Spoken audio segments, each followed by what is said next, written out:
네, 오늘은 금강경 제2분부터 시작하겠습니다. 2분은 선현기청분입니다.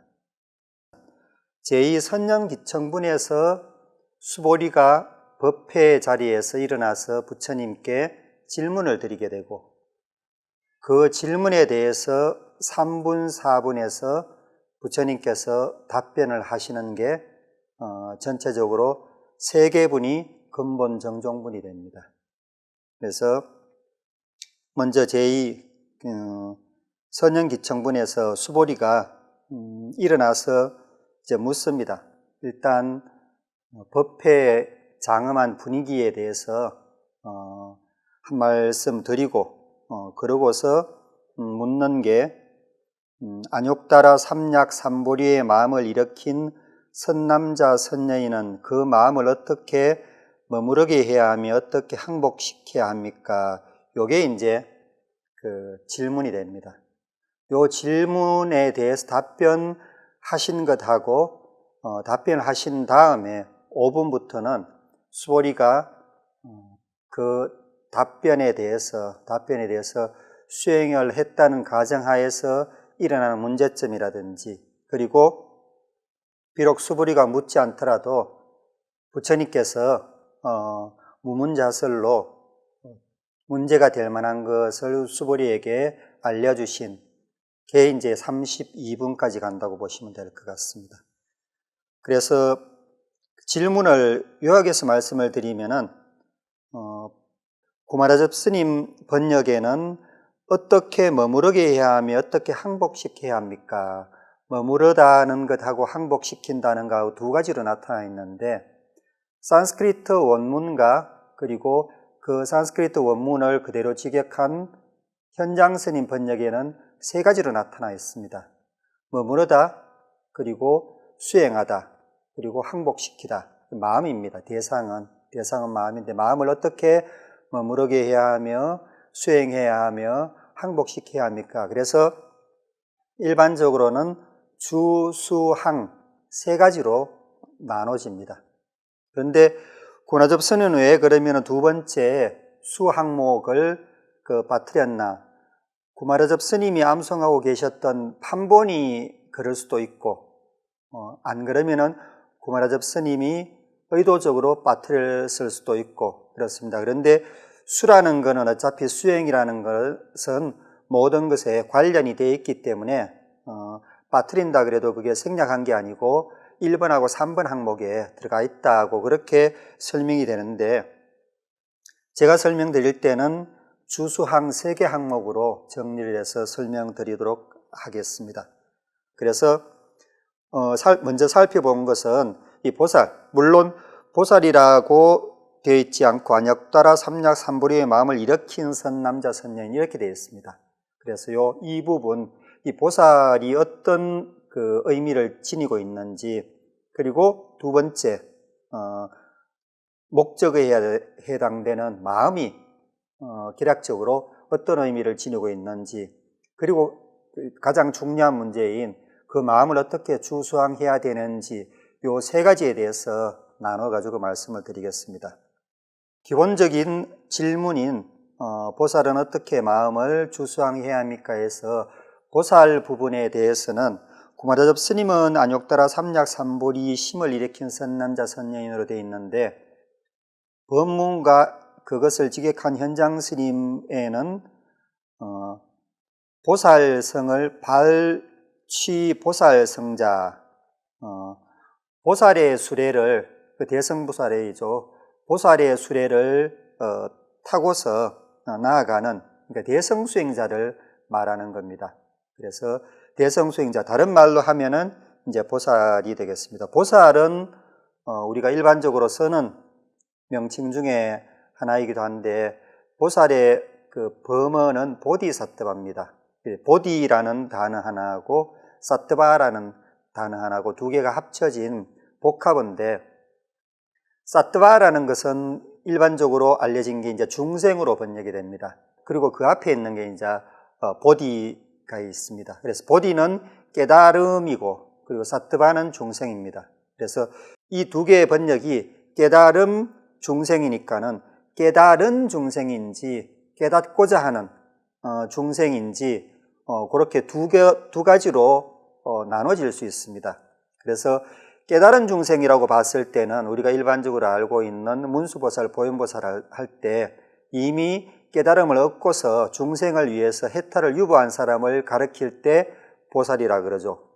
그 경우에는 이제 첫 번째 경우에 해당되고, 두 번째 경우에는 깨닫고자 하는 그런 의미일 때는 대성 수행자가 됩니다. 그래서 금강경에서 보살이 나와 있을 때는 대부분이 두 번째에 해당됩니다. 물론 이 부분에서도 안역다라 삼략삼보리 심을 내가 깨닫고자 하는 마음, 깨닫기 위해서 보리심을 일으켜야 되겠다. 나는 그리고 일으킨 그런 선남자 선녀인은 두 번째 해당되는 보디사트바 보살이라고 보시면 될 것 같습니다. 그래서 보살은 다른 말로 하면 이제 대성수행자는 그렇게 됩니다.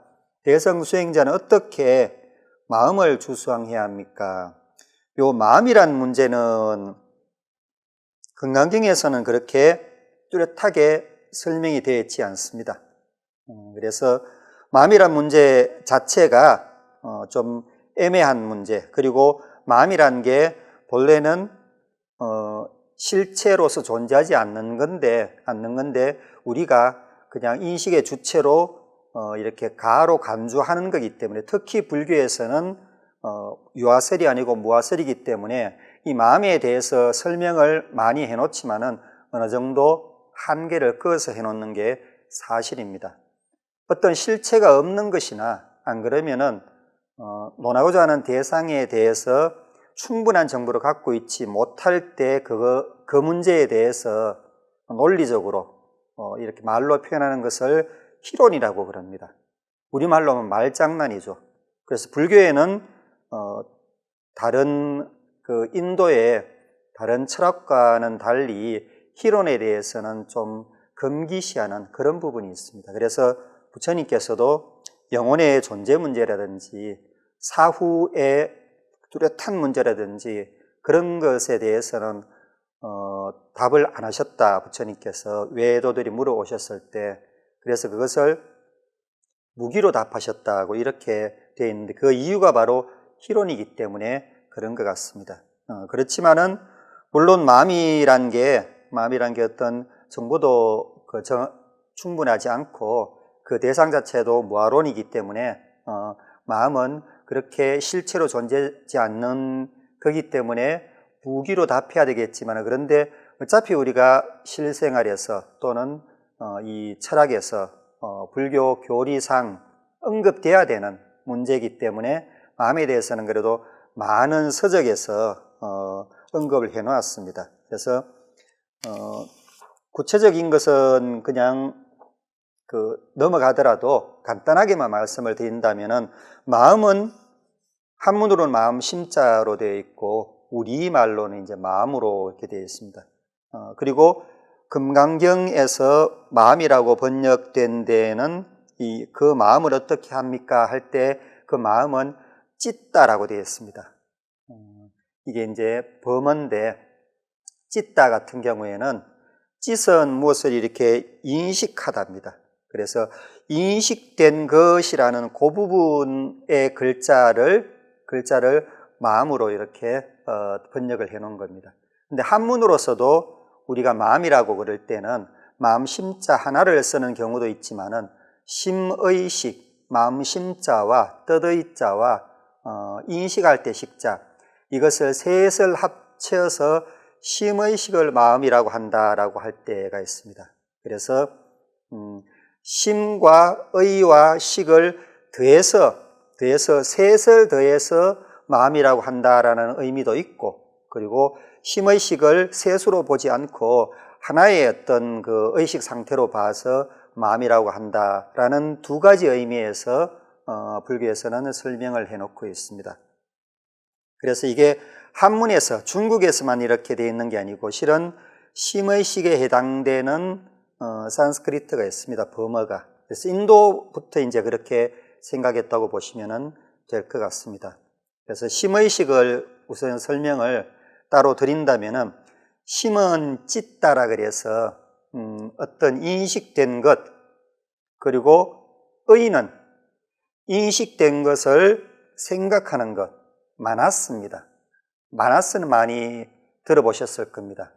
그리고 비즈냐느는 식에 해당되는 건데 비즈냐느라는 말 자체가 냐라는 알다는 말의 앞에 분석해서에 해당되는 비가 들어있습니다. 그래서 그 안 것을 분석해서 모아둔 것이라는 그런 의미로서 비즈냐느라는 요 단어가 형성이 됩니다. 그래서 쉽게 우리가 일상생활의 도구와 이렇게 연결시켜서 설명을 드린다면은 컴퓨터로 보시면은 컴퓨터가 이제 인간을 모델로 해서 점차 간단한 인간에서 지금의 인간 쪽으로 자꾸 이렇게 옮겨가는 게 컴퓨터의 발전이기 때문에 컴퓨터가 모든 정보를 입력하는 것, 자판기를 통해서 안 그러면 어떤 무선 기기를 통해서 이렇게 입력하는 것은 찢다라고 보시면 될 것 같습니다.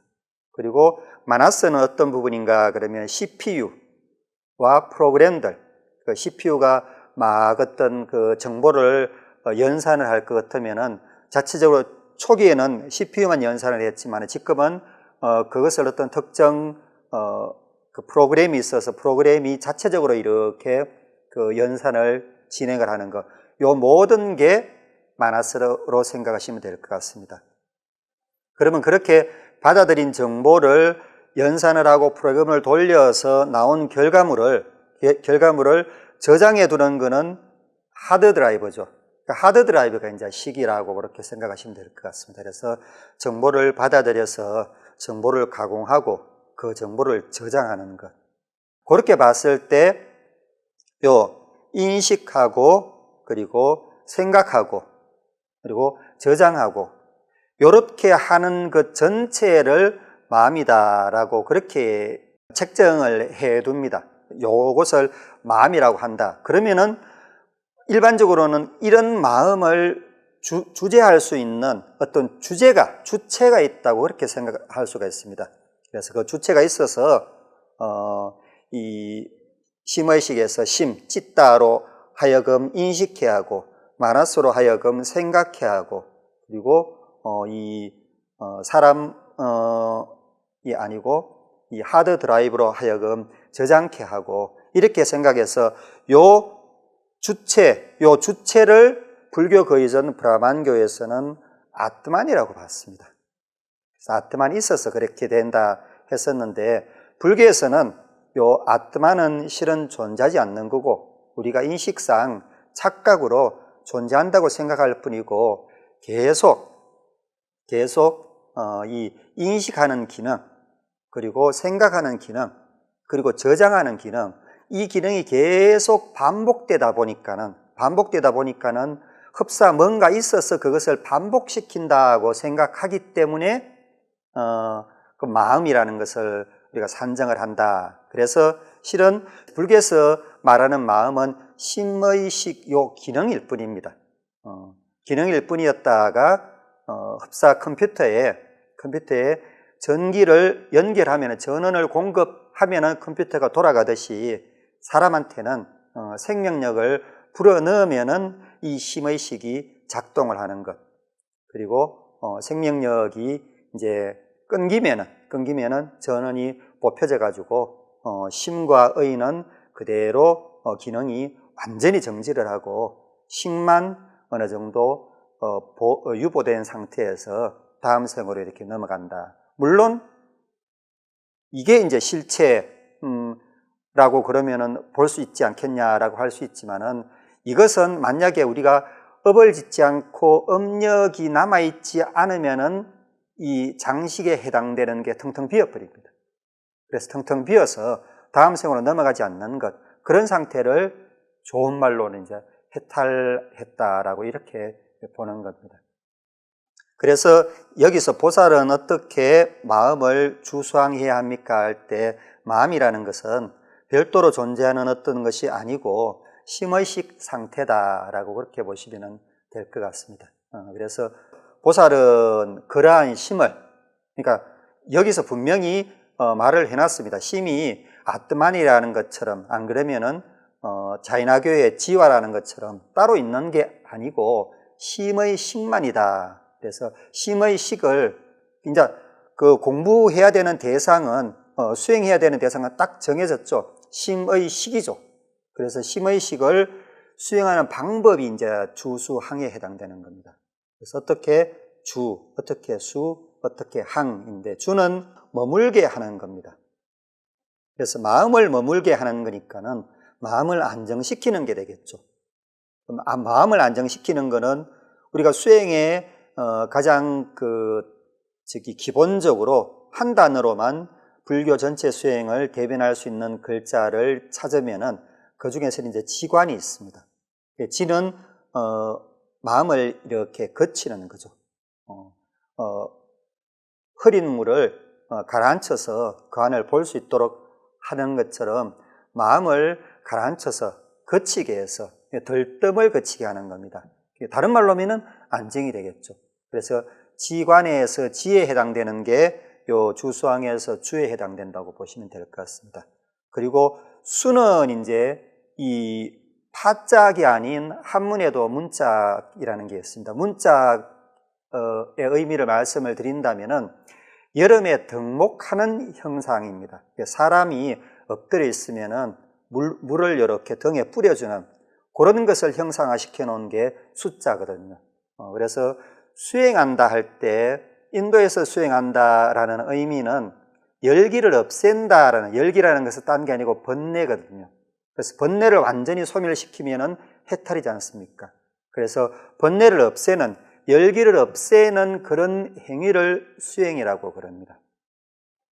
그런 것처럼 그 의미를 그대로 한문으로 갖고 와서 찾아낸 게 숫자라고 보시면 될 것 같습니다. 숫자는 본래 그런 의미를, 덕목하는 의미를 갖고 있으니까요. 그래서 덕목이라는 것은 사람 안에 있는 열기를 없애는 거지 않습니까? 사람 안에 있는 열기가 물질적인, 물리적인 그런 열기도 있지만은 근본적으로 문제가 되는 게 정신의 문제니까는 정신적인 번뇌를 없애는 것, 번뇌에 대해서 우리가 덕목을 하는 게 숫자라고 보시면 될 것 같습니다. 그래서 수행이라는 것은 인도의 본래 수행의 의미와 한문의 이 수의 의미가 굉장히 일치되도록 그렇게 번역된 글자라고 보시면 될 것 같습니다. 그래서 덕목은 그냥 한번 물 찌꺼리고 끝나는 게 아니죠. 계속 찌꺼리죠. 그래서 수에도 보면은 반복한다는 의미가 있습니다. 그래서 수는 번뇌를 없앤다는 목적으로 무언가 계속 반복하는 것, 이게 수입니다. 언제까지 반복하느냐? 시원하다고 그래서 이제 덕목 안 해도 된다. 번뇌가 다 없어져서 이제 해탈을 했다라고 하는 그 순간까지 계속 이제 수행을 하는 겁니다. 그러면 세 번째 항은 항복시키다의 항이지 않습니까? 항복시키다 또는 장악하다라는 그런 의미도 있습니다. 그래서 실은 주수가 있고 항은 보조적인 의미로 사용됩니다.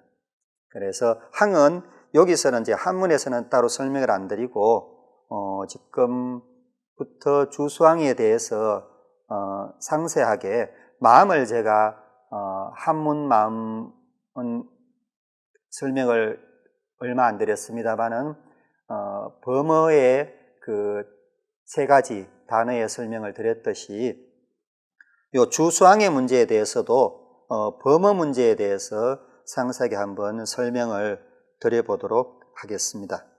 그래서 주는 이제 산스크리트에서는 그 스타타브야라고 해서 스타라는 게 이제 머물다라는 그 얘기입니다. 그래서 크게 벗어나지가 않습니다. 머물 주자의 그 의미와 그래서 마음을 찢다가 정확히 그리고 분명하게 입력이 되면은 마나스와 비ඥ아네가 문제가 없다고 그랬죠. 그래서 정확히 찢다를 인식을 하기 위해서 우리가 해야 되는 게 인식하는 그 작업 활동을 안정시키는 겁니다.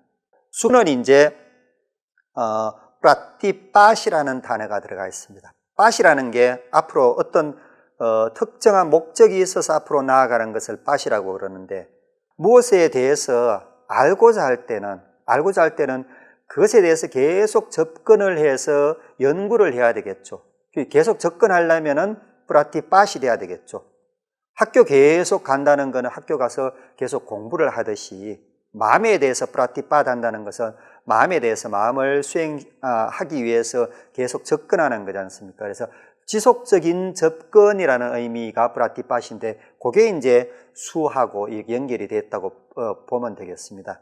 그래서 수가 이제 프라티빠시고, 항은 프라그라흐라 그래서 의미 자체가 잘 부여잡다, 잘 장악하다라는 그런 의미입니다. 그래서 마음을 내가 잘 주하고 수했으면은 그 마음이 내 거라서 내가 마음대로 할 수 있겠죠. 그런 상태가 되었다면은 그게 이제 프라그라흐따브얌이 된 그런 상태라고 보시면 될 것 같습니다. 그래서 그렇게 되었는지는 이미 그런 상태는, 수는 쭉 진행해야 될 어떤 그 상태라면은 항은 결과지 않습니까? 그런 결과가 얻어졌는지 얻어지지 않았는지, 그것을 이제 제가 곧 설명드릴 산야를 통해서 점검을 하는 것입니다. 그래서 그 구체적인 내용을, 부처님께서 말씀하신 구체적인 내용을 주부터 말씀을 드린다면은, 주는 중생 제도를 하겠다는 원력입니다. 그런 원력을 세움으로써 마음을 안정시킨다는 건데, 구체적으로는 이제 제3 대성정종분 가운데 모든 일체 중생의 부류로서 아래서 태어나건 쭉에서 많은 종류들이, 그러니까 중생이 태어나는 그런 종류들 쭉 나열한 것 끝에 무상이건 유상도 아니요 무상도 아니건까지, 그래서 모든 중생들의 종류를 설명을 해놨습니다. 그래서 중생을 제도하는데 어떤 마음을 가지냐, 대충 내가 그냥 중생 제도해야 되겠다, 이렇게 마음을 가지는 게 아니고 구체적으로 마음을 갖는 겁니다. 중생을 제도는 그 중생 대상 일체 중생입니다. 한마디로 말을 하자면은 그 일체 중생을 쭉 그 종류들을 나열을 해 놓은 겁니다. 모든 중생을 그것을 이제 다른 말로는 광대심이라고 그럽니다. 그래서 내가 아는 중생들, 내가 친한 사람만 제도하겠다는 그런 게 아니고, 지옥에 가 있는 중생까지 다, 중생이란 중생은 다, 그러니까 광대한 마음이죠. 그리고 그 중생들을 어느 단계까지 제도를 하느냐, 그게 이제 두 번째 되어 있는 그 모두를 내가 모두 남김없는 열반에 들게 하도록 멸도하게 하리라. 요게 이제 두 번째 해당되는 제일심입니다. 그래서 제도를 할 바에야 무여열반에 들도록 제도를 한다는 어뜸되는 마음, 그래서 넓은 마음에 가장 어뜸되는 마음, 광대심, 제일심. 세 번째가 이제 상심입니다. 상심에 해당되는 부분이 이와 같이 한량 없고 셀 수 없으며 가없는 중생을 멸도하게 하리라 하더라도 실제로는 멸도를 얻은 중생은 없다라는 생각. 이게 딴 게 아니고 그 중생을 그 무여열반까지 멸도케 하리라는 생각을 결국에는 바꾸지 않는다는 항상심, 상심에 해당되는 겁니다. 상심에. 그래서 이제 그 광대심, 제일심, 상심인데, 내가 광대심을 진짜 그 잘 실행을 하고 있는지, 그리고 제일심을 잘 실행을 하고 있는지, 상심을 제일 잘 실행을 하고 있는지 살펴보는 게 그 다음번에 나와 있는 만약 보살에게 아상이나, 보살이라 그러면은 그 지금 수행을 하는 당사자를 얘기하는 겁니다. 아상이나 인상, 아상, 인상, 중생상, 수사상, 사상이 있다면은 곧 보살이 아니다. 보살이 아니다는 것은 특정한 수행을 하는, 어떤 수행을 하는 그 보살이 수행을 못하고 있다, 정상적인 수행을 안 하고 있다, 이렇게 볼 수가 있는 거죠. 그래서 요 사상을 통해서 내가 지금까지 마음먹고 있던 광대심, 제일심, 상심이 거꾸러져 있는 건지 잘못되어 있는 건지 내가 지금 잘못 수행을 하고 있는 건지를 살펴본다는 겁니다. 그래서 이 부분이 바로 항에 해당된다고 보시면 될 것 같습니다. 그래서 광대심, 제일심, 상심은 주에 해당되는 거고요. 그 주가 정상적으로 잘 진행이 되고 있는지 우리가 일반적으로는 이 가르침을 받고 있는 윗어른한테, 스승한테 이렇게 점검을 받을 수가 있겠죠. 그렇지만은 이 경전 자체가 그 모든 역할을 할 수 있다는 게 바로 이 부분입니다. 그래서 이 사상이 일어났는지, 상이 일어났는지 여부는 수행자면 점검이 가능하니까요. 그 점검을 해보아서, 내가 상을 가지고 있구나, 라면은, 그때는 이제, 수행이 잘못되었구나. 또 고쳐가고, 자, 그런 문제로 보시면 될 것 같습니다. 그게 이제 주에 해당되는 거고요. 수에 해당되는 거는 그러면 구체적으로 내 마음이 안정이 됐으면은 그 안정된 마음을 어떻게 해야 되느냐, 어떻게 프라티팟, 그것에 계속 접근해서 그것을 갈고 닦아야 되느냐 하는 게 이제 구체적으로 부처님께서 제시를 해놓은 게 육바라밀입니다.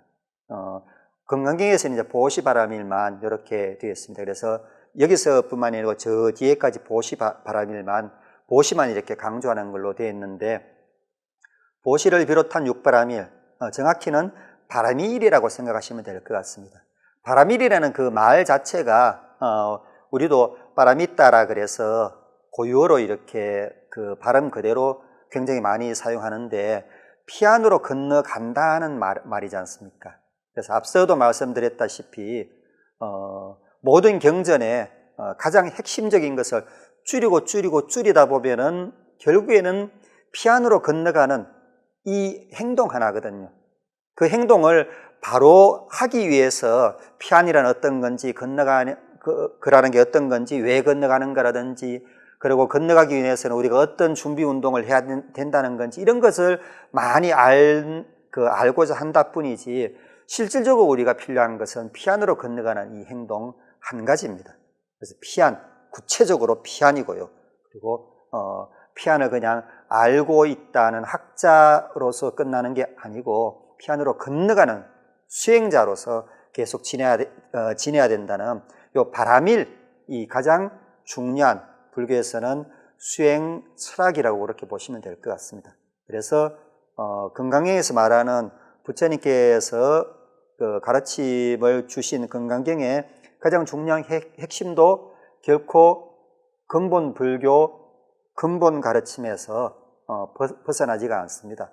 그래서 주도 수를 하기 위한 준비 운동일 뿐이고, 항도 진짜 주를 잘하고 있는지 점검하는 방법일 뿐이고, 수 한 가지만 남습니다. 바라밀. 그래서 바라밀이라 그러니까 우리 중생들이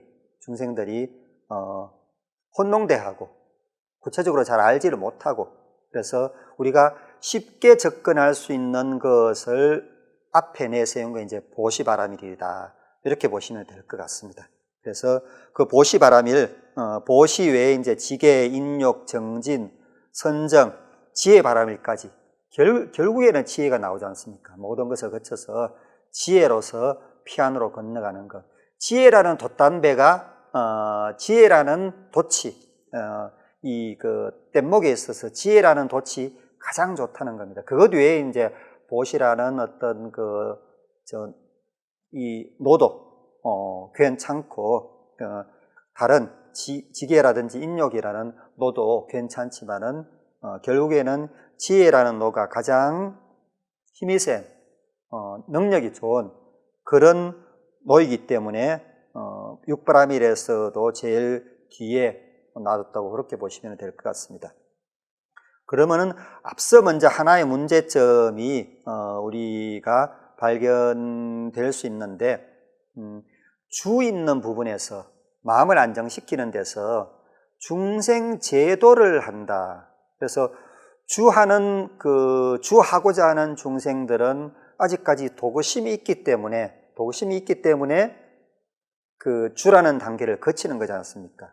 그러니까 준비 운동이 안 돼 있기 때문에 주라는 그런 과정에 들어가는 건데 자기도 준비운동도 안 돼 있으면서 다른 사람을 그것도 만중생을 광대심, 제일심 이런 그 네 개의 심을 사심을 가지고서 제도를 한다는 마음을 가진다는 게 어불성설이 아닌가 이렇게 생각해 볼 수가 있습니다.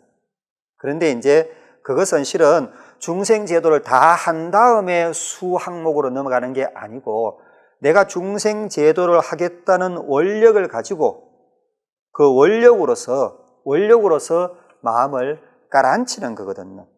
그래서 그 중생제도를 하겠다는 그런 마음은 그런 마음으로 마음을 깔아앉힌다는 것은 흡사 우리가 사홍서원 할 때 제일 처음에 뭐가 나옵니까?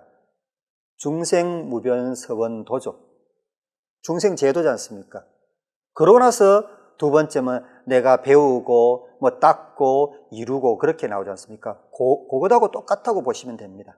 우리가 매번 하는 사홍서원도 우리가 사홍서원을 할 때 그 본래 의미를 계속 이렇게 되뇌이면서 사홍서원을 하면은 그것도 금강경만큼 좋은 가르침이라고 보시면 될 것 같습니다. 그런 의미에서 스타타브야 주할 때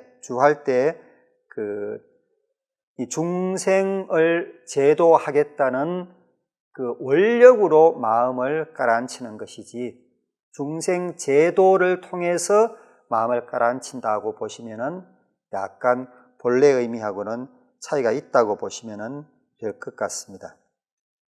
그리고 또 그 주어인 보살이라는 그 단어에서 앞에 부분은 깨달은 중생이라고 이렇게 설명을 드렸었습니다. 중생에 대해서 간단하게 말씀을 드리겠습니다. 요 중생 설명드리는 것은 반드시 기억을 해 두셔야 되는 게 이제 뒤에 가면 이 아상만큼 중생상이 상세하게 설명이 되고 계속 심지어 32분까지 이 중생상에 대해서 설명이 되어 있습니다. 그래서 우리가 일반적으로 아는 거는 사상이라고 얘기했을 때 아상, 인상, 중생상, 수자상 이렇게 네 가지로 구분할 수 있는데 중생상이 약간 다른 종류로 뒤로 빠지고 아상, 인상, 수자상이 같은 종류라고 보시면 됩니다. 물론 한문식으로 우리가 일반적으로 알고 있는 것으로 해석하면은 그냥 네 가지로 볼 수가 있는데 거의 해석이 틀린 것은 아닙니다. 틀린 것은 아니지만은 인도식으로 본래 산스크리트 버머식으로 해석을 한다면은 이렇게 봤을 때 두 종류로 갈라질 수가 있습니다. 그래서 아상은 바로 뒤에 설명을 드리고 중생상을 먼저 설명을 드린다면은 중생이라는 말 자체가 한문으로 해석을 한다면은 그 의미가 실은 한문에서는 안 담겨 있다고 보면 되겠습니다. 그러면은 산스크리트어인 사트바라는 것은 어떤 의미인가 그러면 사트바를 설명드리기 위해서는 인도 사람들은 불교 그 이전의 인도 사람들은 산나만상에 대해서 이런저런 종류의 생각을 가지고 있었지만은 브라흐만을 중심으로 한 전변론이 가장 큰 줄기라고 그렇게 보시면 될 것 같습니다. 전변론이라는 것은 간단하게 설명을 드리면은 브라흐만이라는 신이 아닙니다. 신이 아니고 브라흐만이라는 어떤 상태 우리 불교도가 알기 쉽게 이해하자면은 그냥 해탈의 상태라고 이렇게 보시면 됩니다. 모든 것들이 해탈로 돌아갔을 때 그냥 그 있는 해탈의 상태, 그 해탈의 상태 밖에, 그러니까 브라흐만의 상태 밖에 없다고 그렇게 이야기가 시작됩니다. 브라흐만의 상태 밖에 없다. 그것뿐이다라는 거죠. 그랬다가 무언가 발생을 할 때, 창조를 할 때 이 브라흐만의 이 완벽한 상태가 약간 흔들어져서 깨트러지는 바람에 그 깨트러지더라도 브라흐만의 상태는 가만히 있는데 거기서부터 흠집이 생겨서 뭔가 삐져나옵니다. 뭐 고름이 삐져나온다든지 뭔가 이렇게 무언가 삐져나오는 이것을 이제 서양의 시각으로 보면은 창조라고 그렇게 보시면 될 것 같습니다. 그래서 우리가 알고 있는 모든 것은 삐져나온 것들입니다. 뭐 빼고? 브라흐만 빼고요. 그래서 삐져나온 것들의 제자리는 어디입니까? 아담과 이브의 제자리가 이 동산이 에덴 동산이듯이 에덴 동산 쪽으로 어차피 모든 삐져나온 것들은 들어가야 되겠죠. 본래 자기가 생겨난 곳으로 돌아가고자 하는 것은 자연적인 현상이기 때문에 모든 삐져나온 것들은 돌아가고자 하는 이 힘이 바로 해탈하고자 하는 어떤 원력들. 그래서 해탈하고자 하는 그런 원력은 불교에서 생긴 게 아니고 브라만교에서 그대로 건네받은 그런 기본 사상이라고 보시면 될 것 같습니다. 실은 브라만교를 완전히 무너뜨리고 불교가 일어났다고 이렇게 보시면 큰 오해입니다. 브라만교 형태에서 그저 핵심 요소, 유아론이라는 것만 쏙 빼고 한두 가지 부처님께서 더 깨달으신 것만 첨부시킨 상태에서 그대로 그 브라만교를 보유하신 게 바로 불교라고 그렇게 보시면 됩니다. 그래서 유아론을 무아론으로 고친 것, 이거는 이제 브라만교 입장으로 봐서는 전체지만은 우리 불교의 입장으로 봤을 때는 브라만교의 많은 것들을 뭐 프로테지로 따지더라도 8, 90%를 그대로 갖고 온 겁니다. 그래서 우리가 불교 공부를 할 때도 부처님의 근본 사상인 연기법과 이 무아론, 연기법과 무아론은 연기법을 당신께서 이렇게 역관으로 하실 때 당신께서 깨달으신 거니까는요. 요 무아론이 해당된 연기법을 우리가 공부를 하지 않으면은 이게 어렵다고 공부를 하지 않고서 그 밑에 단계까지만 공부를 하고 열심히 부처님 말씀만 따른다면, 다른 불법 말씀만 따른다면은 불교도가 아니고 브라만교도라고 그렇게 보시면 됩니다. 그렇다고 해서 그런 브라만교도에 해당되는 분들을 뭐 이렇게 공부하느냐, 그렇지는 않습니다. 그렇게만 살더라도 굉장히 훌륭한 불교도로 말씀을 들을 수가 있습니다. 그렇지만은 우리가 진정한 불교도가 되고 싶다 할 것 같으면은 어렵더라도 이 부분, 윗부분, 부처님의 근본 가르침, 기본 가르침, 그것을 배워야 되는 건데, 그 가르침이 이제 금강경에도 들어있습니다. 금강경에도 들어있고, 사홍서원에도 들어있고, 그리고 경전마다 다 들어있습니다. 그래서 그 무아법이 나오게 한 것 중에서 중생을 제가 설명을 드렸었는데, 이 브라흐만의 상태, 해탈의 상태에서 삐져나온 것들을 어떤 식으로 표현했나고 그러면은 여기에 있지 못하고 밖에 존재하지 않습니까? 그래서 존재라는 말이 삿입니다. 삿. 뜨바라는 게 상태입니다. 그래서 존재하는 상태, 그 앞에 생략된 말을 다 집어넣자면은 해탈의 상태에 있지 못하고 브라흐만의 상태에 있지 못하고 삐져나와서 존재하는 상태를 중생이라고 그럽니다. 그러면 중생의 범위는 어디부터냐? 우리부터, 아주 상태가 심한 우리부터 어디까지냐 그러면 우리가 알고 있는 모든 신까지입니다. 모든 신. 뭐 인드라라 그래서, 안 그러면은 창조신이 이제 브라흐마라고 있습니다. 브라흐마는 어떤 절대적인 상태고, 어떤 다른 파에서는 브라흐만이라는 상태에서 브라흐마라는 첫 번째 신이 나왔다. 제가 말씀드린 대로는 삐져나온 거죠. 삐져나온 거고, 그것도 일종의 고름이기 때문에 그것도 중생입니다. 그래서 브라흐만이라는 상태 빼놓고는 전부 다 중생에 해당되는 겁니다. 그렇기 때문에 브라만교의 입장으로 봐서도 브라흐마도 해탈을 하기 위해 노력하는 중생, 수행자일 뿐입니다. 그러면은 브라흐마하고 어떤 파에서는 이제 브라흐마가 서양의 청지 창조처럼 모든 것을 창조했다고 이렇게 생각을 합니다. 안 그러면은 이제 이거는 창조론이고 주된 거는 전변론입니다. 전변론은 어떤 건가 그러면은 비유를 들자면은 이 브라흐만의 상태는 전혀 술을 먹지 않는 성성한 상태로 사회생활을 하는 사람은 브라흐만의 상태고요. 에덴 동산에서도 먹고 잠자고 그럴 거지 않습니까? 그래서 그런 완벽한 상태에 있는데 술을 알아서 술을 한 잔, 두 잔 먹기 시작하는 상태, 술을 한 잔 먹은 사람을 브라흐마라 그러고, 술을 두 잔 먹은 사람을 인드라라 그러고, 술을 매일 먹는 사람을 좀 수행자라 그러고, 술 매일 먹다 못해가지고 그냥 24시간 계속 먹는 사람을 이제 이 중생이라고 그럽니다. 물론 그 넓게 말해서는 전체가 중생이지만은 고주망태가 되어 있는 사람. 그래서 이 정상적인 상태에서 삐져나와서 술을 먹기 시작하는 그 농도만 다를 뿐이지 이 사람은 변치가 않았죠. 이게 전변론입니다. 그래서 내가 지금 고주망태가 되어 있다고 그러면은 우리 중생은 고주망태 상태라고 이제 보는 거죠. 그래서 내가 고주망태 상태가 되어 있다면은 나를 없애고 새로운 나로 태어나는 게 아니고 내가 술만 끊으면 됩니다.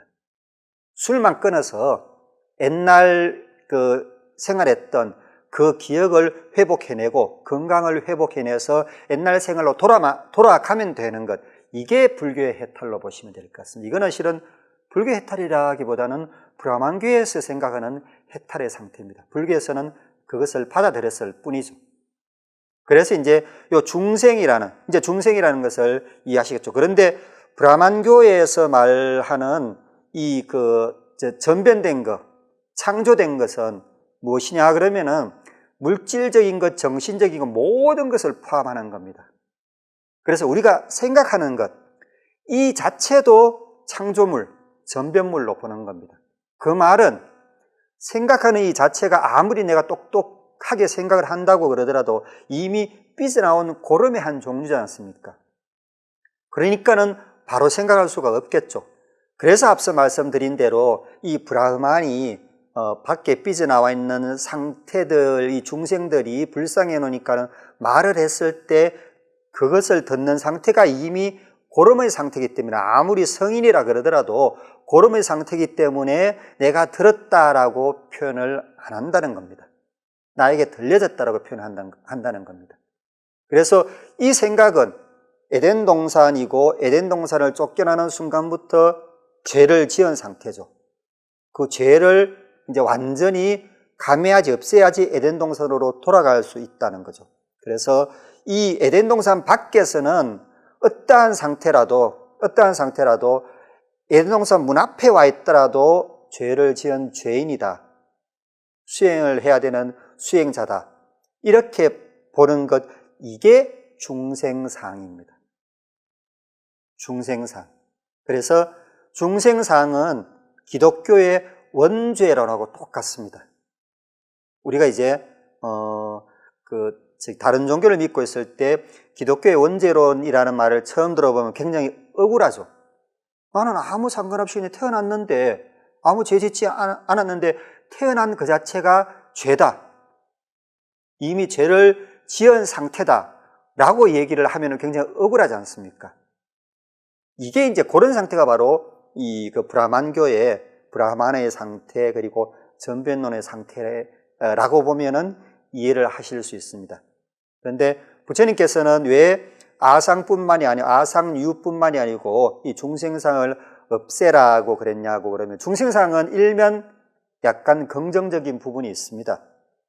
해탈로 돌아가고자 하는, 내가 중생이기 때문에 해탈로 돌아가고자 하는 어떤 원동력이 된다는 것, 힘이 되어 준다는 것, 그런 면이 있는데 너무 중생상에 훅 절어 있으면은 나는 불완전한 존재다라는 생각에 궁극적으로 어떤 일을 해내지를 못합니다. 그래서 이제 부처님께서 태어나시자마자 말씀하신 천상천하 유아독존도 이런 의미로 해석을 할 수가 있습니다. 중생상 타파로 해석을 할 수가 있습니다. 우리가 생각해서 브라흐만의 도움을 안 받더라도 우리가 생각을 해서 만이죠. 생각을 하다는 게 만이거든요. 그 생각하는 기능을 그래서 마나스라 그러는 거고, 그래, 우리가 생각해서 우리 사고, 우리 의지로서 해탈로 돌아갈 수 있다는 게 부처님의 생각입니다. 이 생각이 뒷받침되려고 그러면은 중생상을 없애야 됩니다. 그래서 이제 브라만의 어떤 엎조림을 이 수동적으로 듣는 사람을 르시, 듣는 자인 반면에 불교 그전부터 르시라는 성인이 있었고 문이라는 성인이 따로 있었습니다. 그래서 문이라는 성인은 뭔가 그러면 르시는 신의 음성을 듣는 자고 문이는 자기가 생각하는, 문이가 이제 만이라는 글자에서도 왔다고 보는 거거든요. 그래서 자기가 무언가 의지적으로 생각해내는 그런 성인이다 해서 이 베다 내에도 르시가 있고 무니가 있습니다. 그런데 등급이 르시가 위고 무니가 밑입니다. 왜? 무니, 너 아무리 생각해봤자 고름인 상태에 그런 생각 갖고서 술 취한 상태, 고주망태인 상태에서 생각해봤자 그놈이지라는 인식이 딱 붙어 있거든요. 그래서 결국에는 해탈의 문 앞에까지 간다고 그러더라도 브라만이 문을 열어주지 않으면은 해탈로 들어가지 못한다는 그런 생각에서 벗어나지 못하는 게 브라만교의 생각이고요. 그 생각을 극복하자는 것. 브라만교도 좋은 장점들이 있으니까는 그것을 취하긴 취하되 유아론을 없애고 무아론으로 대체하고 중생상을 없애고 앞에 거는 이제 아상을 없애는 거죠. 중생상을 없애고서 인간도 무니도, 그래서 석가문입니다. 석가족의 르시가 아니고 석가족의 무니, 고타마 시타르타는 자기가 의지적으로 무언가 생각을 해내려고 그런다. 그래서 석가모니라는 그런 명칭을 받으신 거거든요. 그래서 내가 인간으로서 중생상을 없애면은 나도 완벽한 존재이기 때문에 내가 의지적으로 수행을 해내면은 충분히 가다할 수 있다. 이게 중생상입니다. 그래서 금강경에서는 아상과 중생상 크게 봐서 두 가지를 없애는 거라고 그렇게 보시면 될 것 같습니다. 그래서 우리가 흔히 쓰는 보살이라는 그 말 안에 보디사트바, 사트바가 중생인데 중생은 그런 의미를 갖고 있습니다.